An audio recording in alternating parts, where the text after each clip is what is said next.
우리 집은 판사 집안이야? 시어머니의 날카로운 목소리가 식당을 가득 채웠습니다.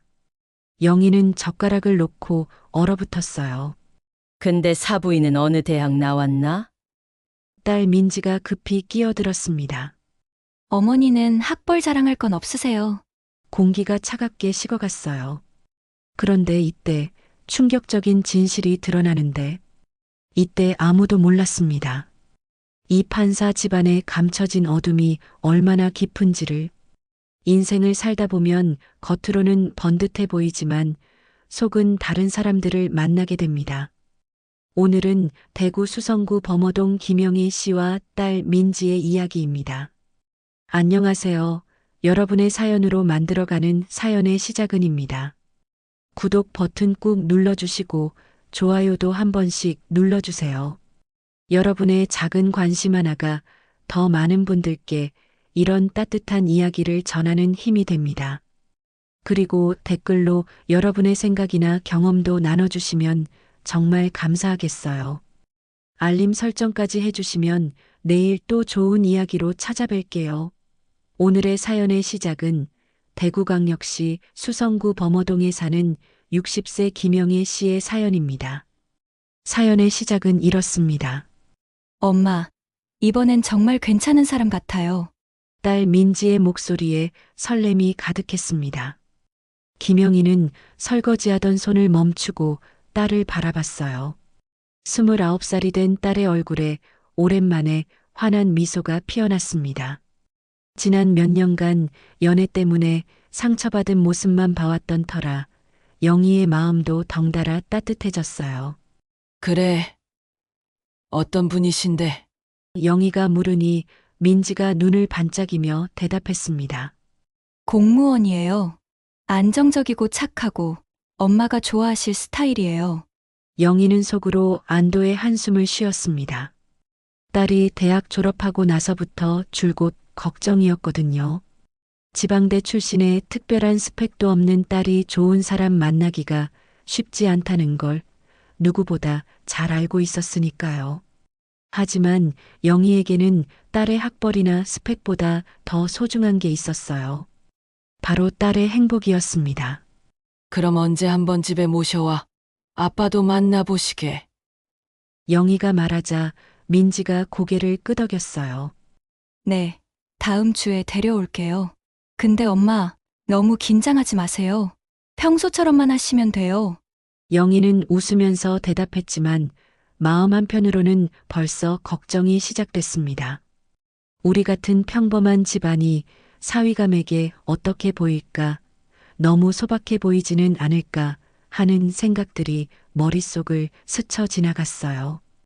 대구 수성구 범어동의 작은 아파트에서 영희 가족은 30년째 살고 있었습니다. 남편 정수는 중소기업에 다니는 평범한 직장인이고 영희는 전업주부였어요. 부유하지도 가난하지도 않은 그저 평범한 중산층 가정이었습니다. 하지만 이 집에는 무엇과도 바꿀 수 없는 소중한 것들이 있었어요. 서로에 대한 진실한 사랑과 믿음, 그리고 정직하게 살아온 세월들이었습니다. 영희는 아침마다 정수가 출근하는 모습을 현관에서 배웅했습니다. 30년 동안 한 번도 빠뜨린 적이 없는 소중한 일상이었어요. 정수는 매번 다녀올게라고 말하며 영희의 손을 한 번 꼭 잡고 나갔습니다. 젊은 시절처럼 뜨거운 사랑은 아니었지만 세월이 쌓여 만든 깊은 애정이 있었어요. 영희야, 오늘 민지가 뭔가 다르더라. 정수가 퇴근하면서 말했습니다. 맞아요. 요즘 부쩍 밝아졌어요. 아무래도 좋은 사람 생긴 것 같더라고요. 그럼 잘 됐네. 우리 딸도 이제 행복할 때가 됐지. 부부는 그동안 딸 걱정이 참 많았어요. 민지가 대학 다닐 때부터 주변 친구들은 하나둘 좋은 조건의 남자친구들을 만나는데 민지만 혼자인 경우가 많았거든요. 영희는 그때마다 딸에게 미안한 마음이 컸습니다. 더 좋은 대학에 보내주지 못한 것, 영어나 각종 스펙을 쌓아주지 못한 것이 늘 마음에 걸렸어요. 엄마, 걱정하지 마세요. 전 지금도 충분히 행복해요. 민지는 늘 이렇게 말했지만 영희는 딸의 속마음을 알고 있었습니다. 또래 친구들과 비교되는 순간들이 분명 있었을 거라는 걸요.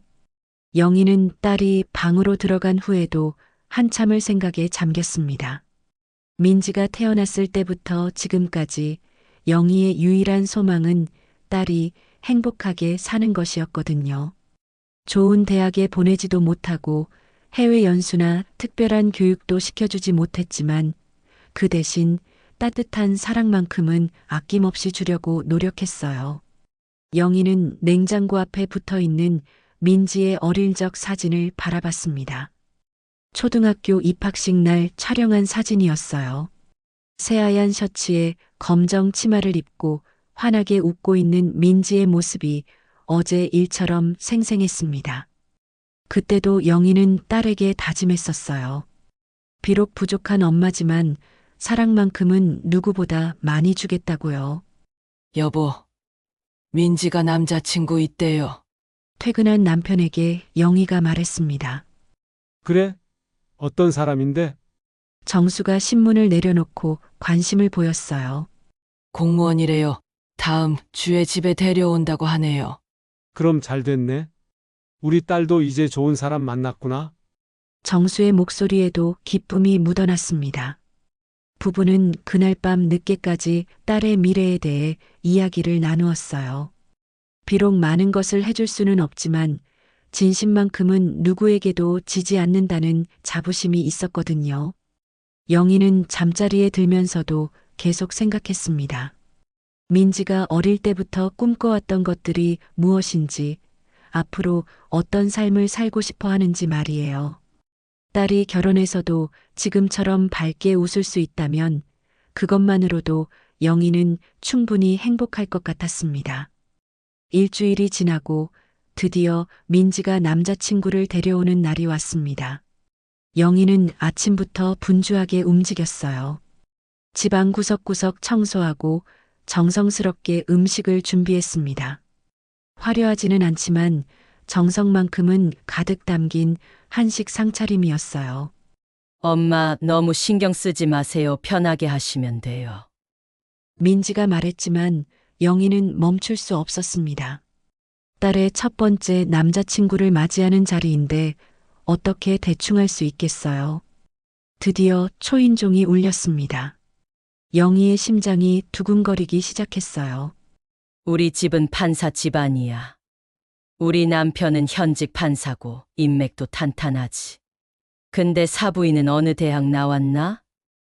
시모의 차가운 목소리가 식당 안에 울려 퍼졌습니다. 김영희는 젓가락을 놓고 순간 얼어붙었어요. 따뜻했던 분위기가 순식간에 얼음장처럼 변했습니다.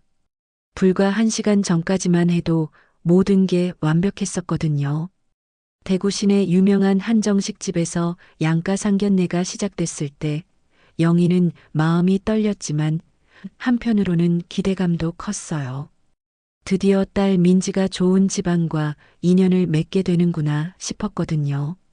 준호의 아버지인 판사님은 위엄 있는 모습이었습니다. 깔끔한 정장에 품격 있는 말투로 인사를 건넸고 영희와 정수도 정중하게 맞인사를 드렸어요. 준호 어머니 역시 고급스러운 옷차림에 우아한 매너를 보였습니다. 처음엔 분위기가 나쁘지 않았어요. 안녕하세요. 민지 아버지 김정수입니다. 영희의 남편이 먼저 인사했습니다. 반갑습니다. 준호 아버지 이창호입니다. 판사님이 정중하게 맞인사했어요. 저희 준호가 민지 양을 정말 좋아합니다. 좋은 딸 키우셨네요. 준호 어머니가 웃으며 말했을 때까지는 모든 게 순조로웠어요. 영희도 안심하며 대답했습니다.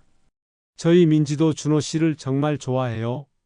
착하고 성실한 것 같더라고요. 음식이 나오고 대화가 이어지면서 분위기가 한층 부드러워졌어요. 준호는 민지 옆에 앉아 세심하게 챙겨주었고 민지도 수줍어하면서도 행복해 보였습니다. 영희는 속으로 안도했어요. 역시 딸이 좋은 사람을 만났구나 싶었거든요. 그런데 메인 요리가 나오고 와인이 서빙되면서 분위기가 바뀌기 시작했습니다.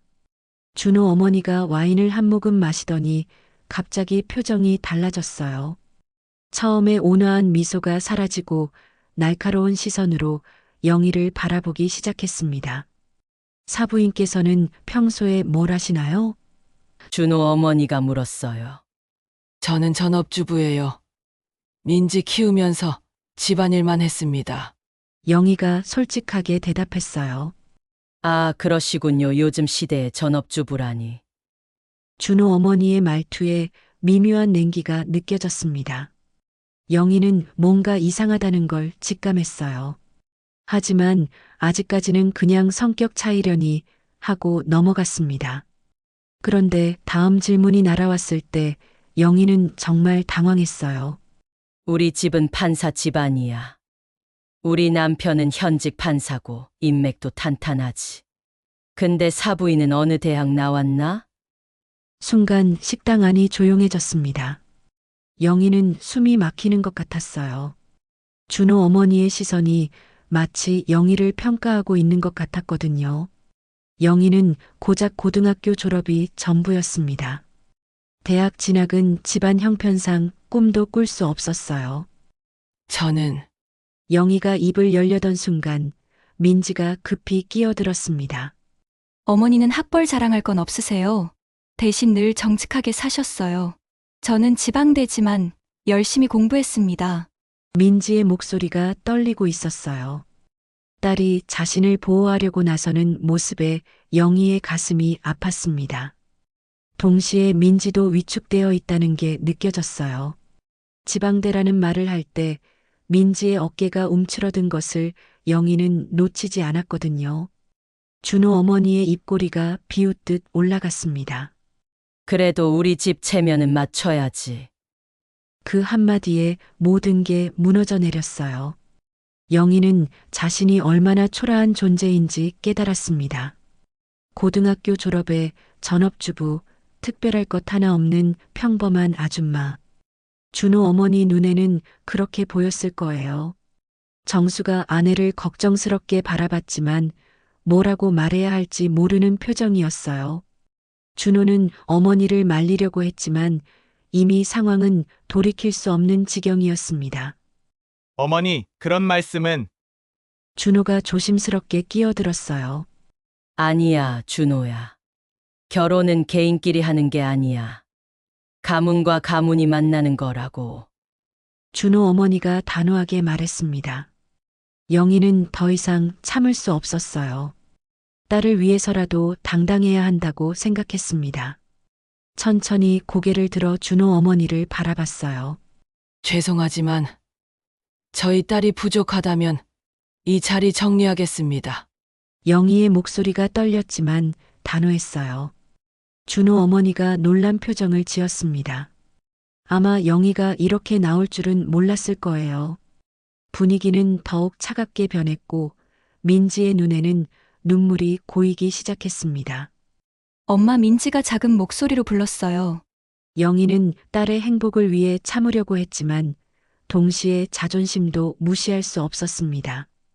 이런 모욕을 받으면서까지 결혼을 진행해야 하는 걸까요? 영희의 마음은 복잡했어요.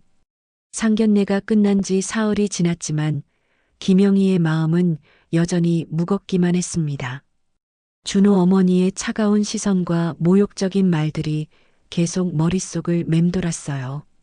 밤마다 잠들기 전에 그 순간들이 되살아나면서 가슴이 답답해졌습니다. 엄마, 괜찮으세요?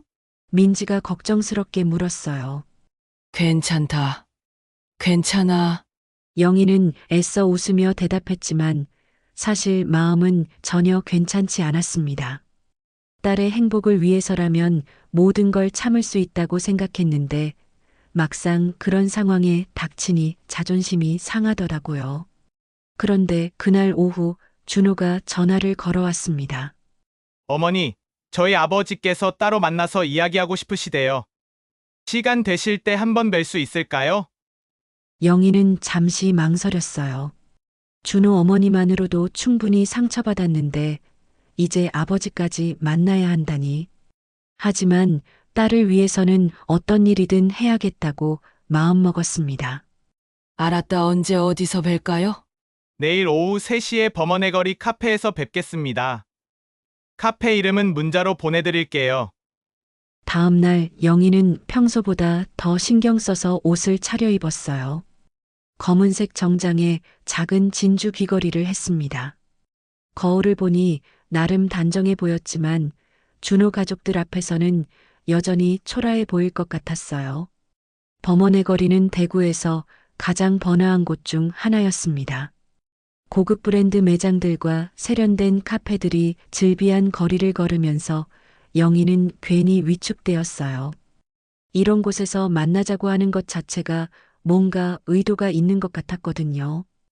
약속 장소인 카페에 도착했을 때 이창호 판사는 이미 자리에 앉아 있었습니다. 깔끔한 정장 차림에 권위 있는 분위기를 풍기고 있었어요. 영희가 다가가자 판사가 일어나서 정중하게 인사했습니다. 안녕하세요. 바쁘실 텐데 시간 내주셔서 감사합니다. 아니에요.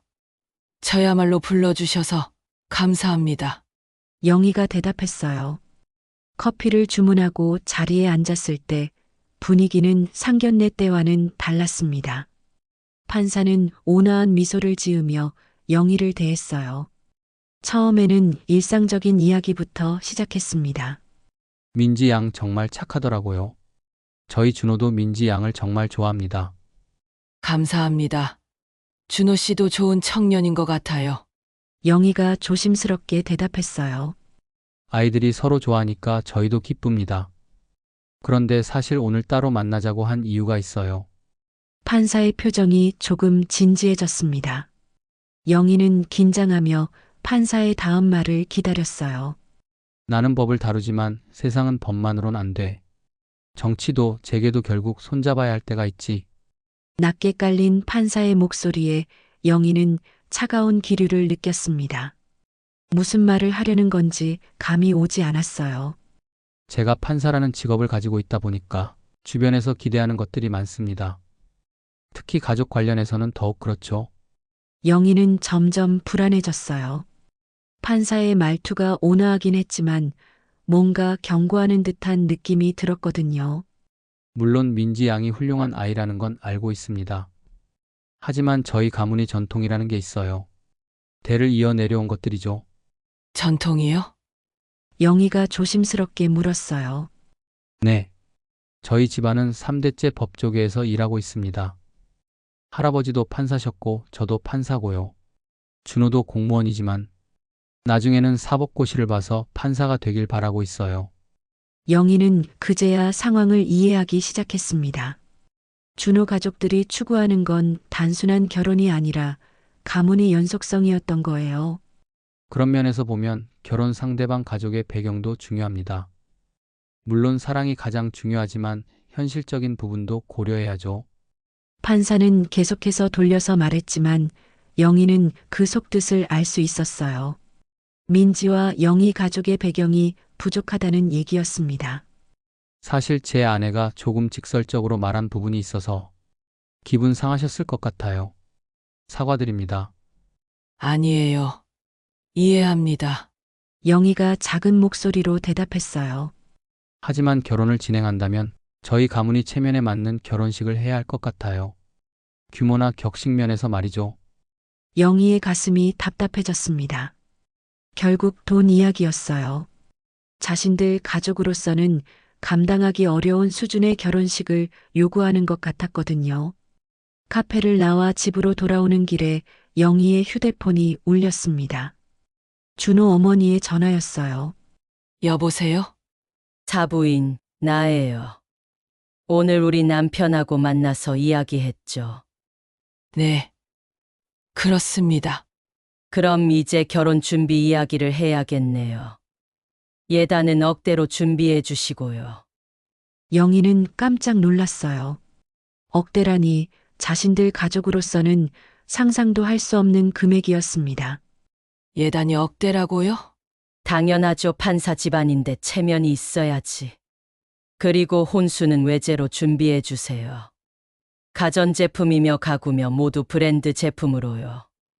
영희는 말문이 막혔어요. 혼수까지 외제 브랜드로 하라니 도대체 얼마나 많은 돈이 필요한 건지 상상도 되지 않았습니다.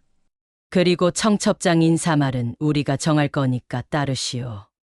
하객 명단도 저희가 검토할 테니까 미리 알려주세요. 사부인.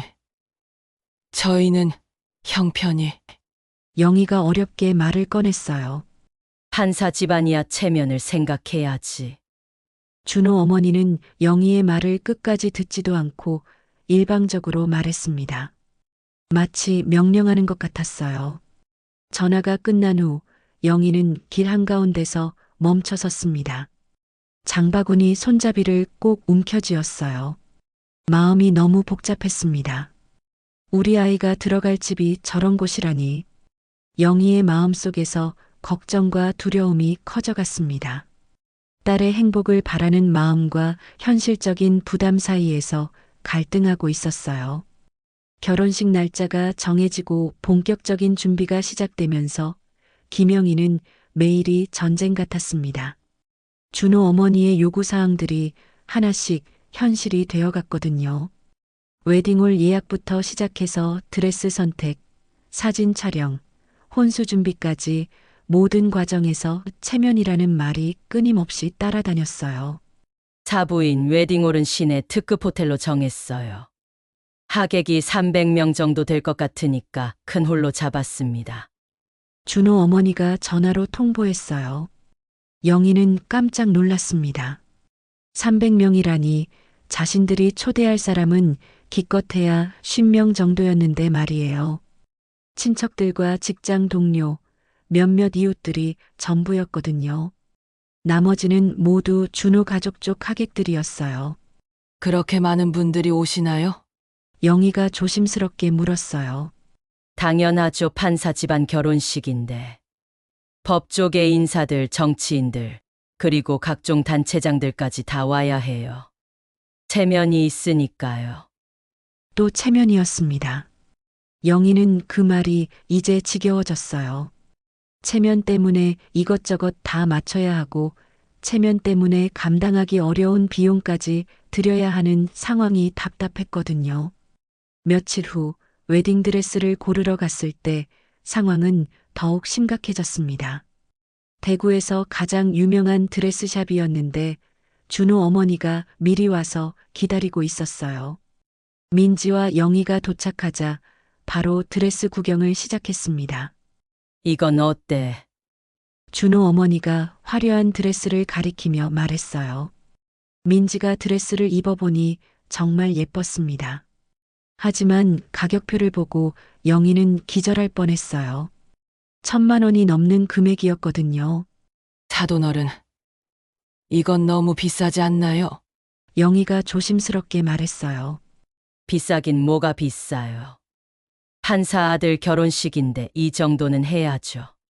신부 쪽은 조용히 앉아만 있어요.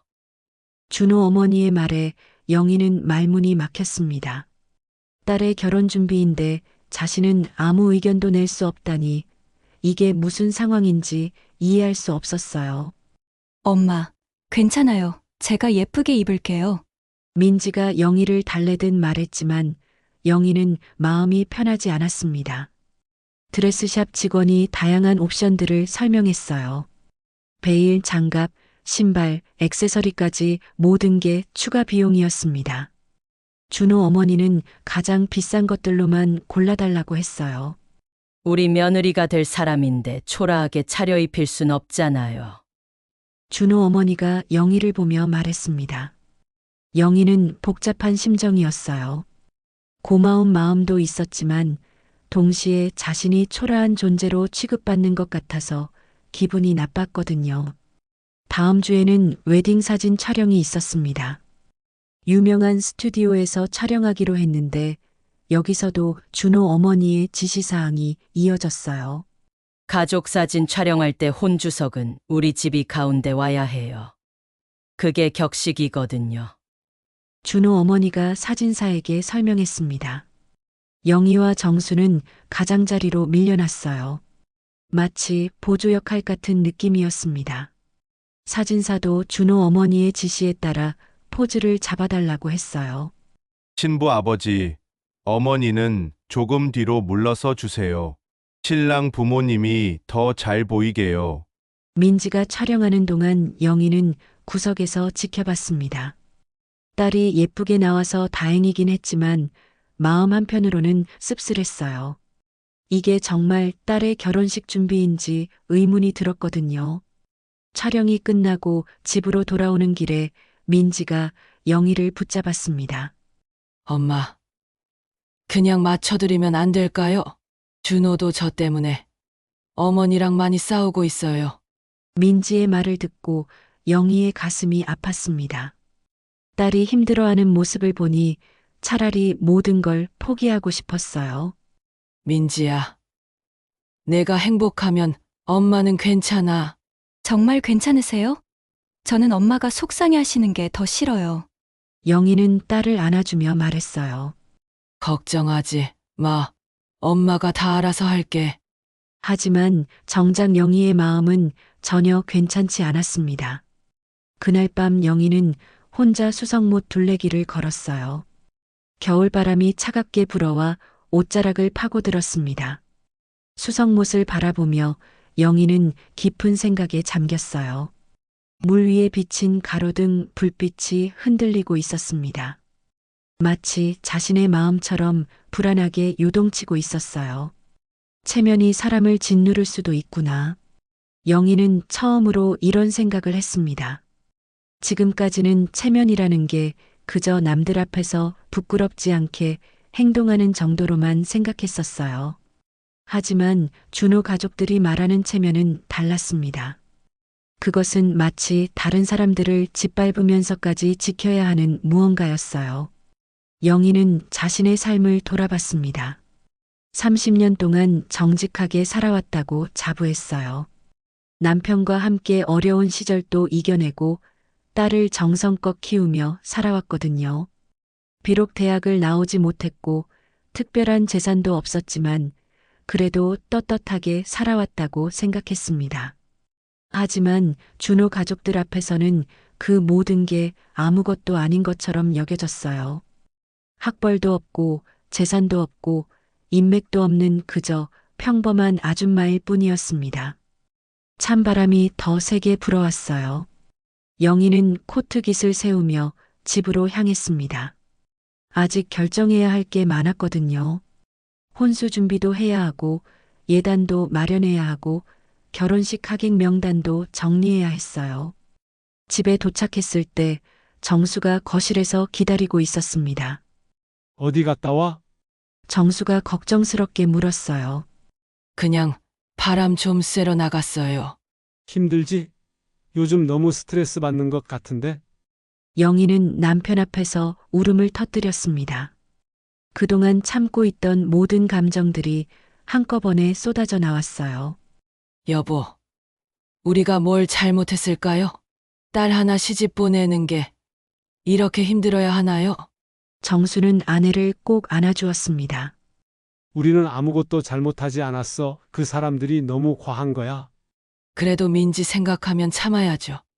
애가 좋아하는데 우리 때문에 결혼 못하게 할 순 없잖아요. 부부는 그날 밤 늦게까지 이야기했습니다. 어떻게 해야 딸의 행복을 지킬 수 있을지, 동시에 자신들의 자존심도 지킬 수 있을지 고민했어요. 쉽지 않은 문제였습니다. 결혼식을 하루 앞둔 금요일 아침, 김영희는 평소보다 일찍 일어났습니다. 마지막 점검해야 할 것들이 많았거든요. 혼수품 배송 확인하고 웨딩홀과 최종 통화하고 민지의 드레스 마지막 피팅도 받아야 했어요. 긴장되면서도 드디어 끝이 보인다는 안도감이 들었습니다. 아침 장보기를 위해 나선 영희는 평소 다니던 수성구 전통시장으로 향했어요. 내일 결혼식 후 친척들과 함께 먹을 음식을 준비하려고 했거든요. 시장에 도착해서 평소 단골인 반찬가게 아줌마와 인사를 나누고 있는데 뒤에서 들려오는 대화가 영희의 발걸음을 멈춰 세웠습니다. 야, 들었어? 이 판사 집안 말이야. 뭔데? 장남이 회사 돈 횡령하다가 감옥 갔다잖아. 몇 년 전 일이라는데. 영희는 순간 귀를 의심했어요. 준호의 형이 횡령으로 감옥에 갔다고요? 그런 이야기는 처음 듣는 얘기였습니다. 진짜 그런 집안이었어? 응, 그리고 판사 부부도 실제로는 별거 중이래. 행사 때만 나란히 서는 쇼인도 부부라고 하더라고. 영희의 다리가 후들거렸어요. 쇼핑카트를 잡고 있던 손에 힘이 빠졌습니다. 그게 다가 아니야. 그 판사 양반이 정치권이랑 재계 사람들이랑 만나면서 돈 받고 판결 바꿔준다는 소문도 있어. 헐, 진짜. 그럼 결백하지 못한 판사네? 맞아. 겉으로는 번지르르하게 체면 차리는데 속은 다 썩었다는 거야. 영희는 더 이상 들을 수 없어서 그 자리를 떠났습니다. 심장이 너무 빨리 뛰어서 숨쉬기가 어려웠어요. 설마 그런 일이 정말일까요? 아니면 그냥 근거 없는 소문일까요? 집으로 돌아와서 영희는 정수에게 들은 이야기를 전했습니다. 여보, 이거 정말일까요? 글쎄 소문이란 게 워낙 와전되기 쉽잖아. 하지만 정수도 확신하지 못하는 표정이었어요. 하지만 뭐요? 생각해보니까 준호 형 이야기를 한 번도 들어본 적이 없어. 그리고 준호 부모님도 서로 말하는 방식이 좀 어색했던 것 같고. 영희는 그제야 떠올렸어요. 상견례 때나 결혼 준비 과정에서 준호의 형에 대한 언급이 전혀 없었다는 걸 말이에요. 보통은 가족 소개를 할 때 형제자매 이야기가 나오기 마련인데 이상하게 준호 집에서는 그런 얘기가 없었거든요. 점심시간에 영희는 민지에게 조심스럽게 물어봤습니다. 민지야, 혹시 준호 씨 형 이야기 들어본 적 있어? 형요? 준호가 형 이야기는 별로 안 해요. 왜요? 그냥 궁금해서. 한 번 물어본 적은 있는데 그냥 사정이 복잡하다고 하더라고요.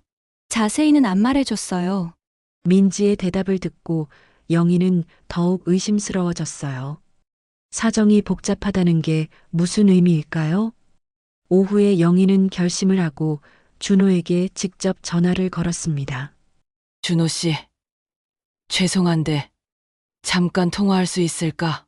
네, 어머니 무슨 일이세요? 응, 혹시 형분 이야기 좀 들을 수 있을까? 내일 결혼식에 안 오시나? 전화 너머로 잠시 침묵이 흘렀습니다. 어머니, 형은 지금 상황이 좀 복잡해서요. 복잡하다는 게 무슨 뜻인가? 다시 긴 침묵이 이어졌어요. 준호가 뭔가 말하기 어려워하는 게 느껴졌습니다. 사실은 형이 몇 년 전에 문제가 있었어요. 회사 일로요. 회사 일이? 횡령 혐의로 재판받고 지금 복역 중입니다. 영희는 전화기를 떨어뜨릴 뻔했어요. 시장에서 들은 소문이 사실이었던 거예요. 그런 중요한 이야기를 왜 지금까지 말씀 안 한 거지? 죄송합니다. 민지가 상처받을까봐. 그리고 어머니께서도 걱정하실까봐요. 영희는 화가 났지만 동시에 당황스러웠어요. 내일이 결혼식인데 이런 사실을 오늘에야 알게 되다니. 그럼 부모님이 별거 중이라는 것도 사실인가요? 그것도 내 몇 년 전부터요. 형 일 때문에 많이 싸우셨거든요. 영희는 더 이상 묻고 싶지 않았어요. 너무 충격적인 이야기들이 연달아 쏟아져 나왔거든요. 저녁 무렵 영희는 다시 시장에 나가야 했습니다. 내일 음식 준비를 위해 빠뜨린 재료들이 있었거든요. 하지만 시장에 가는 게 두려웠어요. 또 누군가 준호 집안 이야기를 하고 있을까 봐요. 과연 시장 곳곳에서 수군거리는 소리가 들렸습니다. 저 집안? 겉만 번지르르 하지 속은 썩었어. 맞아. 그런 집안에 시집 보내는 신부 집도 참 딱하다. 아무리 판사 집안이라고 해도 그렇지 횡령범 아들까지 있는 집안을. 영희의 귓가를 찌르는 말들이었어요. 마치 자신들 가족이 그런 집안에 속아 넘어간 바보 같다는 식으로 들렸거든요. 이 결혼 보내도 되는 걸까? 영희는 처음으로 이런 생각을 했습니다. 지금까지는 딸의 행복만 생각했는데 이제는 확신이 서지 않았어요. 겉으로는 번듯해 보이지만 속으로는 문제가 많은 집안에 딸을 보내는 게 정말 옳은 일일까요? 집으로 돌아와서 영희는 정수와 긴 대화를 나눴습니다. 두 사람 모두 혼란스러웠어요. 내일이 결혼식인데 이런 사실들을 알게 되다니 어떻게 해야 할지 모르겠더라고요. 여보, 민지한테 이야기해야 할까요? 글쎄 애가 충격받을 것 같은데. 하지만 알 권리는 있잖아요. 부부는 쉽게 결론을 내리지 못했어요. 딸에게 진실을 말하자니 상처받을 것 같고 숨기자니 양심에 걸렸거든요. 그때 영희의 휴대폰이 울렸습니다. 준호 어머니였어요. 자부인 나예요. 네. 안녕하세요. 혹시 이상한 소문 들었어요? 영희는 순간 할 말을 잃었어요. 역시 준호 어머니도 소문이 돌고 있다는 걸 알고 있었던 거예요. 쓸데없는 소문 귀담아 듣지 마세요. 내일은 우리 집 체면만 지켜주시면 됩니다. 하지만 자부인 지금까지 준비한 게 얼마인 줄 아세요? 이제 와서 엎을 수는 없어요. 준호 어머니의 목소리는 차갑고 단호했어요. 마치 협박하는 것 같았습니다. 내일 결혼식은 예정대로 진행할 거예요. 괜한 말 만들지 마시고요. 뚝! 전화가 끊어졌습니다. 영희는 끊긴 신호음을 들으며 한참을 그 자리에 서 있었어요. 심장이 오래도록 두근거렸습니다. 과연 내일 결혼식을 그대로 진행해도 되는 걸까요? 영희의 마음은 점점 더 무거워져 갔습니다. 준호 어머니와의 통화가 끝난 후 김영희는 한참 동안 그 자리에 서 있었습니다. 끊긴 신호음이 귓가에 맴돌았고 가슴이 답답했어요. 내일이 결혼식인데 이렇게 복잡한 상황이 되다니 정말 어떻게 해야 할지 모르겠더라고요. 정수가 아내의 표정을 보더니 조심스럽게 물었어요. 준호 어머니가 뭐라고 하셨어? 소문 신경 쓰지 말고 내일 결혼식만 제대로 하라고 하네요. 마치 우리가 문제라도 일으킬 것처럼 말하면서요. 영희는 화가 났지만 동시에 막막했습니다. 지금까지 알고 있던 준호 가족과 실제 모습이 너무 달랐거든요. 겉으로는 품격 있고 교양 있는 판사 가정인 줄 알았는데 알고 보니 횡령범 아들의 별거 중인 부부, 거기다 부정한 판사까지. 영희가 생각했던 그런 집안이 아니었어요. 여보, 민지한테 이야기해야 할 것 같아요. 영희가 말했어요. 지금 내일이 결혼식인데 그렇기 때문에 더 이야기해야죠. 애가 모르고 결혼해서 나중에 알게 되면 더 큰 상처가 될 거예요. 정수도 고민했지만 결국 영희의 의견에 동의했습니다. 딸에게는 진실을 알 권리가 있었거든요. 영희는 민지 방문을 두드렸어요. 민지야, 엄마랑 잠깐 나가자. 어디요? 내일 결혼식인데 일찍 자야 하지 않아요? 중요한 이야기가 있어. 수성못에서 산책하면서 이야기하자. 민지는 어머니의 심각한 표정을 보고 뭔가 큰일이 생겼다는 걸 직감했어요. 겉옷을 챙겨 입고 영희와 함께 집을 나섰습니다. 수성못 둘레길은 저녁 시간이라 산책하는 사람들이 많았어요. 가로등 불빛이 물 위에 반사되어 반짝이고 있었습니다. 영희와 민지는 벤치에 나란히 앉았어요.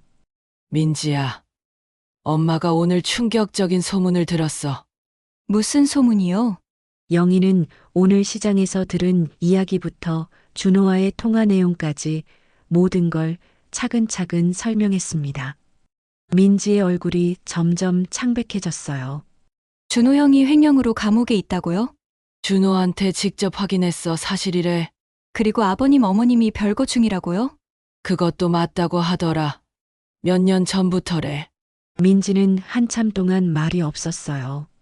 충격이 너무 컸던 거죠. 지금까지 알고 있던 준호 가족의 모습과 너무 달랐거든요.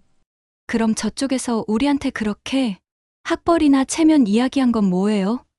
자기들도 문제가 많으면서요. 민지의 목소리에 분노가 섞여 있었어요. 상견례 때 당했던 모욕들이 떠올랐거든요. 얘야, 체면이 다가 아니야. 엄마가 지켜야 할 건 내 행복이지. 영희가 딸의 손을 잡으며 말했어요. 지금까지는 딸이 좋은 집안으로 시집가는 게 최고라고 생각했는데 이제는 생각이 달라졌습니다. 근데 엄마, 저쪽 집안이 너무세요. 아버님은 판사고, 어머님은 항상 저렇게 강하고, 민지가 울먹이며 말했어요. 세다고 해서 다 옳은 건 아니야.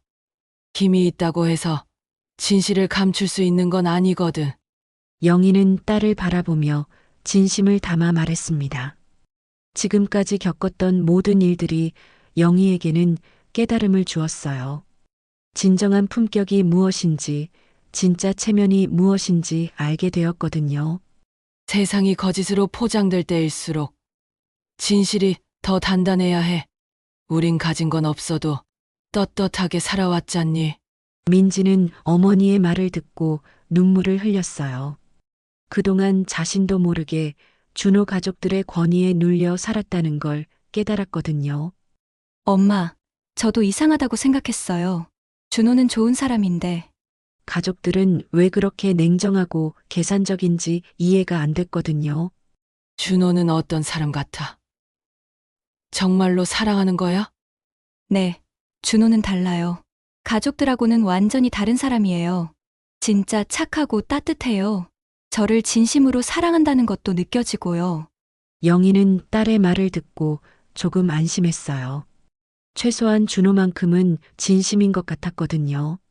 그럼 너는 어떻게 하고 싶어? 솔직히 말하면 무서워요. 저쪽 가족들이 앞으로도 계속 그렇게 할 것 같아서요. 근데 동시에 준호를 포기하고 싶지도 않아요. 민지의 솔직한 고백이었어요. 사랑하는 사람과 그 가족 사이에서 갈등하고 있었던 거죠. 민지야, 엄마가 그동안 잘못 생각했나 봐. 좋은 집안이라는 게 꼭 지위나 재산을 말하는 건 아니구나. 영희는 자신의 지난 생각들을 반성했어요. 판사라는 직업에 번듯한 외양에 속아서 진짜 중요한 걸 놓쳤던 거예요. 진짜 좋은 집안이란 가족끼리 서로 사랑하고 존중하는 집안이야. 정직하게 살고 다른 사람을 배려할 줄 아는 집안 말이야. 민지는 어머니의 말에 고개를 끄덕였어요. 엄마, 제가 결정할게요. 내일 결혼식에서 준호한테 모든 걸 확인해보고 정말 진심으로 저를 사랑한다면 결혼할 거예요. 하지만 조건이 있어요. 무슨 조건? 앞으로는 저쪽 가족들의 부당한 요구에 굽히지 않을 거예요. 우리 가족의 자존심도 지킬 거고요. 영희는 딸의 당당한 모습에 놀랐어요. 언제 이렇게 성숙해졌을까 싶었거든요. 엄마, 난 사랑을 믿고 가볼래요. 체면이 아닌 사람을 선택할래요. 민지가 눈물을 훔치며 말했어요. 그 말 속에는 각오가 담겨 있었습니다. 영희는 딸의 손을 꼭 잡았어요. 좋다. 그렇다면 내가 끝까지 이 아이의 등을 받쳐주리라. 영희는 마음속으로 다짐했습니다. 지금까지는 준호 가족들에게 눌려 지냈지만 이제는 달라질 거예요. 딸의 행복을 위해서라면 어떤 어려움도 이겨낼 수 있을 것 같았거든요. 민지야, 엄마도 변할게. 앞으로는 누구 앞에서든 당당하게 살 거야. 우리가 부족하다고 생각하지 않을 거고. 정말요? 응. 우리는 우리만의 품격이 있어. 돈이나 지위로 만들어지는 게 아니라 진심과 정직함으로 만들어지는 품격 말이야. 모녀는 그날 밤 수성못에서 오랫동안 이야기를 나눴어요. 서로의 마음을 확인하고 앞으로의 계획도 세웠습니다. 내일 결혼식에서 어떻게 행동할지, 준호 가족들과 어떻게 관계를 맺어갈지 말이에요. 집으로 돌아오는 길에 민지가 말했어요. 엄마, 사실 제가 더 걱정되는 건 준호예요. 가족들 때문에 힘들어 하거든요. 그래. 네. 특히 형 일 때문에 많이 괴로워해요. 가족을 사랑하지만 동시에 부끄러워하기도 하고요. 영희는 준호의 심정이 이해됐어요. 가족을 선택할 수는 없지만 그 가족 때문에 고통받는 것도 사실이니까요. 그럼 더욱 내가 준호를 잘 도와줘야겠네. 서로 힘이 되어주면서 살아가는 거야. 네, 그럴게요. 집에 도착해서 정수에게 대화 내용을 전했어요. 정수도 딸의 결정을 지지한다고 했습니다. 그래, 민지가 잘 생각한 것 같다. 우리도 이제 당당하게 살자. 영희는 그날 밤 잠들기 전에 내일을 위한 마음의 준비를 했어요. 더 이상 움츠러들지 않기로 했거든요. 준호 가족들 앞에서도 당당하게 서 있을 거예요. 딸의 행복을 지키기 위해서, 그리고 자신들의 자존심을 지키기 위해서요.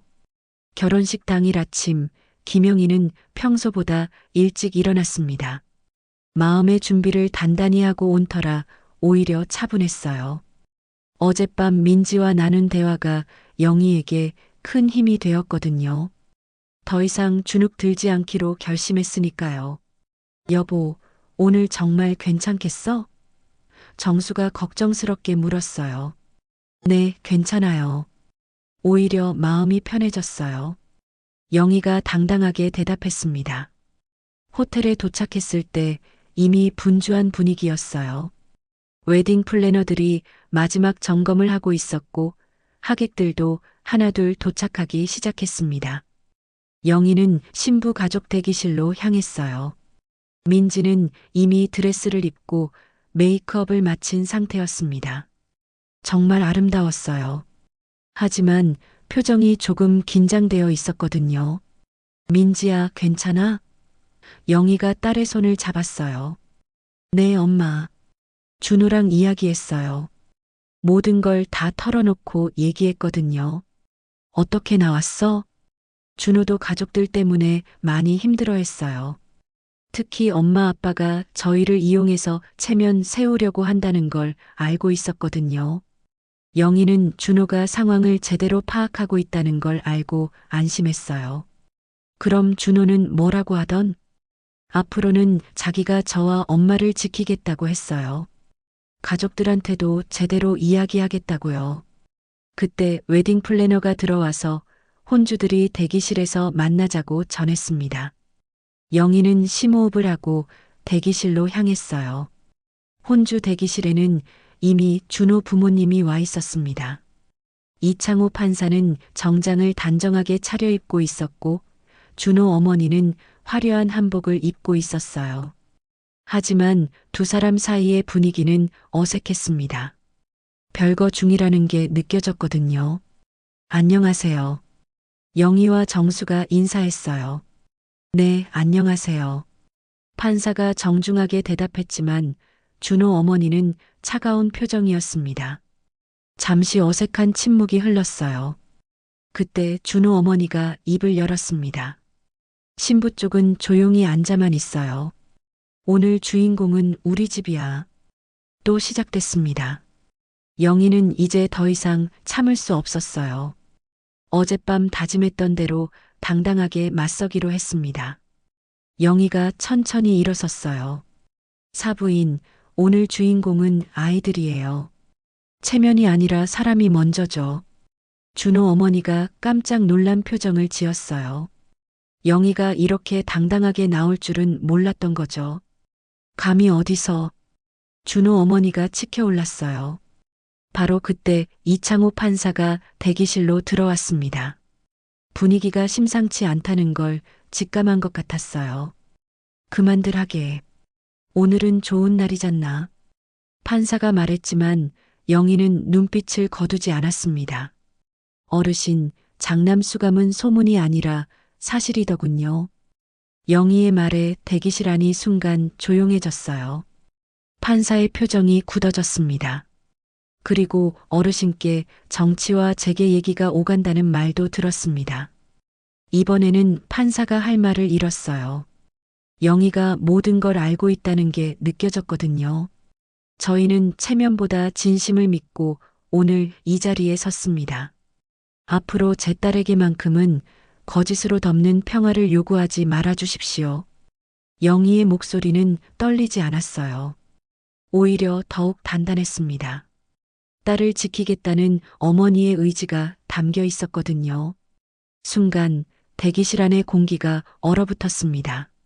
준호 어머니는 말문이 막혔고 판사는 당황한 표정이었어요. 아마 이런 상황을 예상하지 못했을 거예요. 정수도 아내 옆에 서서 지지하는 모습을 보였어요. 저희도 마찬가지입니다. 더 이상 우리 가족을 무시하지 말아주세요. 그때 대기실 문이 열리면서 준호가 들어왔습니다. 신랑 예복을 입은 모습이 의젓했어요. 하지만 표정은 심각했습니다. 밖에서 들리는 목소리 때문에 무슨 일인지 알고 온 것 같았거든요. 준호는 상황을 파악하고 천천히 부모님 앞에 섰습니다. 어머니, 아버지. 준호의 목소리는 평소보다 단호했어요. 오늘 이 자리, 저는 아버지의 직함으로 사랑을 재지 않겠습니다. 판사가 놀란 표정으로 아들을 바라봤어요. 준호야, 무슨 소리냐? 제가 지킬 건 사람입니다. 민지와 민지의 어머니입니다. 준호의 말에 어머니의 얼굴이 일그러졌어요. 준호야, 내가 뭘 하는 거니? 우리 가문의 체면보다 사랑이 먼저예요, 어머니. 저는 더 이상 가문의 명예를 위해 다른 사람을 희생시키고 싶지 않아요. 영희는 준호의 모습을 보며 안심했어요. 역시 이 청년은 진심이었구나 싶었거든요. 형 일 때문에도 그렇고 부모님이 별거하시는 것도 그렇고 저는 더 이상 거짓으로 포장된 가정을 연기하고 싶지 않습니다. 준호는 계속해서 자신의 입장을 분명히 했어요. 오늘부터 저는 민지와 함께 정직하게 살겠습니다. 체면을 위해 다른 사람을 깔보거나 무시하지 않는 삶을 살고 싶어요. 판사는 아들의 말을 듣고 길게 한숨을 내쉬었습니다. 아마 자신의 삶을 돌아보게 되었을 거예요. 그리고 민지 어머님께 사과드리고 싶습니다. 저희 가족이 너무 무례했습니다. 준호가 영희에게 깊숙이 인사했어요. 영희는 마음이 따뜻해졌습니다. 준호 어머니는 여전히 화가 난 표정이었지만 더 이상 뭐라고 할 수 없었어요. 아들까지 나서서 반대하니까요. 판사가 다시 한번 한숨을 쉬고 말했습니다. 알겠다. 짧은 대답이었지만 그 안에는 인정과 체념이 담겨 있었어요. 하지만 결혼식은 예정대로 진행하자. 이미 하객들이 다 와 있으니까. 영희는 고개를 끄덕였어요. 결혼식 자체를 망치고 싶지는 않았거든요. 다만 앞으로의 관계는 달라질 거라는 걸 분명히 한 것만으로도 충분했습니다. 네, 그렇게 하죠. 하지만 앞으로는 서로 존중하는 관계였으면 좋겠습니다. 영희가 말했어요. 준호가 영희의 손을 잡았습니다. 어머님, 감사합니다. 앞으로 제가 민지를 잘 보살피겠습니다. 고마워요, 준호 씨. 우리 딸 부탁해요. 대기실 안의 긴장된 분위기가 조금 누그러졌어요. 완전히 해결된 건 아니지만 최소한 서로의 입장은 분명해졌거든요. 웨딩 플래너가 들어와서 결혼식 시작을 알렸습니다. 모든 사람들이 자리를 정리하고 결혼식장으로 향했어요. 영희는 마음이 한결 가벼워진 것을 느꼈습니다. 드디어 자신의 목소리를 낼 수 있었거든요. 결혼식은 무사히 끝났습니다. 비록 두 집안의 분위기는 냉랭했지만 무엇보다 중요한 건 민지와 준호가 서로의 손을 꼭 잡고 서 있다는 것이었어요. 웨딩홀 단상에서 신랑 신부가 함께 절하는 모습을 보며 김영희는 마음이 따뜻해졌습니다. 하객들은 대부분 준호 쪽 사람들이었지만 식 자체는 아름다웠어요. 민지가 순백의 드레스를 입고 준호와 함께 걸어 내려오는 모습에서 진정한 행복이 느껴졌거든요. 준호도 민지를 바라보는 눈빛이 정말 애정 어린 것 같았고요. 결혼식이 끝나고 나서도 준호 가족과는 여전히 어색했습니다. 하지만 영희는 더 이상 주눅 들지 않았어요. 혼주 대기실에서 벌어진 일 이후로 서로의 입장이 분명해졌거든요. 이창호 판사는 그래도 예의를 지키려고 노력했지만 준호 어머니는 끝까지 차가운 표정이었어요. 앞으로 잘 부탁드립니다. 영희가 마지막 인사를 건넸을 때 준호 어머니는 형식적으로만 고개를 끄덕였습니다. 하지만 영희는 개의치 않았어요. 중요한 건 딸의 행복이었으니까요. 몇 주가 지나고 민지와 준호는 만촌동에 작은 신혼집을 얻었습니다. 넓지는 않았지만 둘이 살기에는 적당한 크기였어요. 무엇보다 준호가 부모님과 거리를 두고 독립적으로 살겠다고 한 것이 영희에게는 다행이었습니다. 엄마, 집들이 언제 오실래요? 민지가 전화로 물었어요. 언제든 좋아. 부침개 부쳐서 갈게. 우와, 엄마 부침개. 준호도 엄마 부침개 드시고 싶어 하시거든요. 딸의 밝은 목소리를 들으니 영희의 마음도 한결 가벼워졌어요. 결혼 초기의 어려운 시간들을 잘 이겨내고 있는 것 같았거든요. 주말에 영희는 부침개를 부쳐서 민지 집으로 갔습니다. 작은 원룸이었지만 깔끔하게 정리되어 있었어요. 민지가 살림솜씨가 늘었나 봅니다. 어머님, 어서 오세요. 준호가 반갑게 맞이했어요. 준호 씨, 잘 지내시죠? 네, 덕분에 잘 지내고 있어요. 민지가 정말 착하더라고요. 준호의 얼굴에서 행복함이 느껴졌어요. 영희는 안심했습니다. 셋이 함께 식탁에 앉아 밥을 먹는데 라디오에서 7080 노래가 흘러나왔어요. 이문세의 광화문 연가였습니다. 영희가 젊었을 때 즐겨 듣던 노래였거든요. 이 노래 좋네요. 준호가 말했어요. 엄마가 좋아하시는 노래예요. 어릴 때부터 많이 들었거든요. 민지가 설명했습니다. 그래요? 저도 좋아해요. 가사가 참 예쁘더라고요. 셋이 함께 웃으며 밥을 먹는 모습이 정말 평화로웠어요. 이런 게 진짜 가족의 모습이구나 싶었습니다.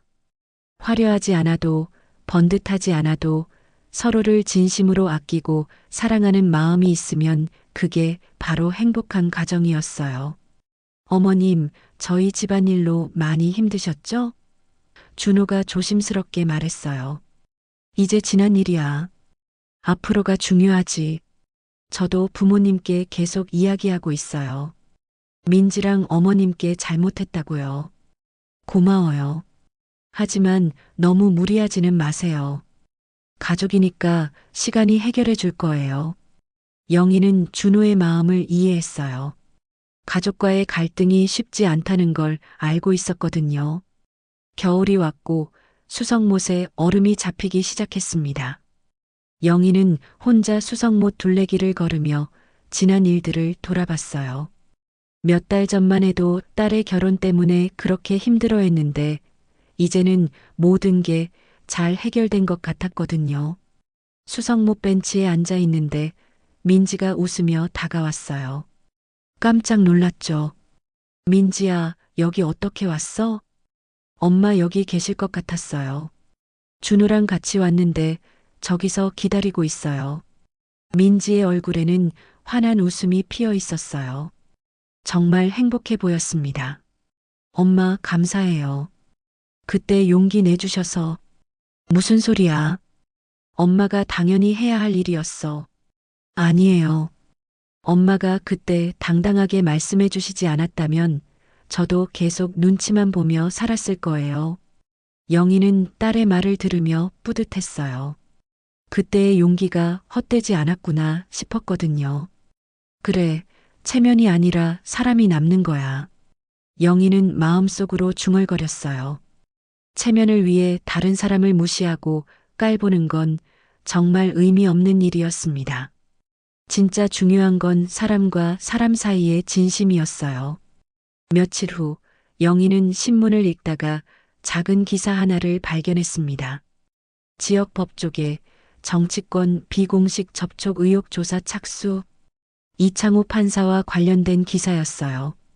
시장에서 들었던 소문들이 단순한 루머가 아니었던 모양입니다. 영희는 신문을 조용히 접었어요.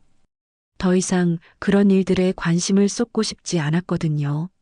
세상이 어떻게 변해도 자신의 집만큼은 정직하게 지키고 싶었습니다. 화려하지 않아도 번듯하지 않아도 진실한 마음으로 채워진 집이었으면 좋겠다고 생각했어요. 그날 저녁 영희는 된장국을 끓이며 생각에 잠겼습니다. 된장국에서 피어오르는 따뜻한 김을 보니 마음이 평온해졌어요. 이런 소소한 일상의 행복이 진짜 소중한 거였습니다. 얘들아, 서로에게 체면이 아닌 온기가 되어라. 영희는 조용히 기도했어요. 민지와 준호가 앞으로도 지금처럼 서로를 진심으로 사랑하며 살아가길 바랐습니다. 체면이나 겉모습에 흔들리지 않고 서로에게 따뜻한 위로가 되는 부부가 되길 바랐어요. 며칠 후 민지가 전화를 걸어왔어요. 엄마, 좋은 소식이 있어요. 무슨 소식? 준호 어머님이 저한테 사과하고 싶다고 하세요. 그동안 너무 심했다고 인정하시더라고요. 영희는 놀랐어요. 준호 어머니가 먼저 사과하겠다고 하다니 예상하지 못한 일이었거든요. 정말? 갑자기 왜? 아무래도 아버님 일 때문에 많이 반성하신 것 같아요. 그리고 준호가 계속 설득했대요. 영희는 마음이 복잡했어요. 기쁘기도 하고 한편으로는 아직 완전히 마음을 열기는 어려웠거든요. 엄마는 어떻게 생각하세요? 글쎄, 진심이라면 좋은 일이지. 하지만 서두르지는 말자. 시간을 두고 지켜보는 게 좋을 것 같아. 네, 저도 그렇게 생각해요. 몇 달이 더 지나고 준호 가족과의 관계도 조금씩 나아졌습니다. 완전히 예전으로 돌아간 건 아니지만 최소한 서로를 존중하는 관계는 되었어요. 봄이 와서 수성못 주변에 벚꽃이 피었을 때 영희는 민지 부부와 함께 꽃구경을 갔습니다. 민지가 준호의 팔짱을 끼고 걷는 모습이 정말 행복해 보였어요. 엄마, 정말 감사해요. 엄마 덕분에 제가 행복해질 수 있었어요. 아니야, 내가 잘한 거야. 용기 내서 사랑을 선택한 것도 내고 어려운 상황을 이겨낸 것도 너잖아. 영희는 딸이 자랑스러웠어요. 어려운 상황에서도 굴복하지 않고 자신의 행복을 지켜낸 딸이 대견했거든요. 그날 집으로 돌아오는 길에 영희는 생각했습니다. 진정한 승리는 상대방을 이기는 게 아니라 자신의 신념을 지켜내는 것이구나. 체면이나 겉모습에 흔들리지 않고 진실한 마음으로 살아가는 것이 진짜 중요한 거였어요. 영희는 이제 더 이상 다른 사람의 시선을 의식하지 않았습니다. 자신의 삶을 당당하게 살아갈 자신이 생겼거든요. 딸도 행복하고 자신도 마음의 평화를 찾았으니 그것만으로도 충분했어요.